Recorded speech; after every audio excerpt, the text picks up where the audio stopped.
Bleeding वगैरह बहुत बहुत होता था जब हुआ तो कितने 12 दिन 15 दिन 15 दिन ऐसे गाटे गाटे जाता था ना जब ज़्यादा होता था। This is case of fibroid in uterus anterior wall of fibroid uterus 2 centimeter. So she is having heavy bleeding, abdominal pain. ಆಕಿ ಭಾಳ ಎಲ್ಲ ಹೊಟ್ಟೆ ನೋವೆಲ್ಲ ಭಾಳ ಇತ್ತು. ಸೊ ಬ್ಲೀಡಿಂಗ್ ಎಲ್ಲ ಆಯ್ತಂದ್ರೆ 15 ದಿವಸ ಕಂಟಿನ್ಯೂಸ್ ಆಗ್ತಿತ್ತು. ಸೊ ಅದಕ್ಕೋಸ್ಕರ ನಾವು ಎಲ್ಲ ಟ್ರೀಟ್ಮೆಂಟ್ ಎಲ್ಲ ಸ್ಟಾರ್ಟ್ ಮಾಡಿದೆವು. ವಿದಿನ್ ಒಂದು 6 ಮಂತು ಆಕೆ ಬ್ಲೀಡಿಂಗ್ ಎಲ್ಲ ಸ್ಟಾಪ್ ಆಯಿತು. ಸೊ ರೆಗ್ಯುಲರ್ ಪೀರಿಯಡ್ ಬರ್ಲಿಕ್ಕೆ ಸ್ಟಾರ್ಟ್ ಆಯಿತು.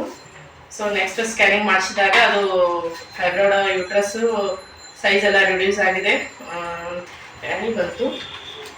ಸೊ ಈಗ ಆಕಿನ ಸೈಕಲ್ ಎಲ್ಲ ನಾರ್ಮಲ್ ಅದ. So she has not any complaint in menstrual cycle.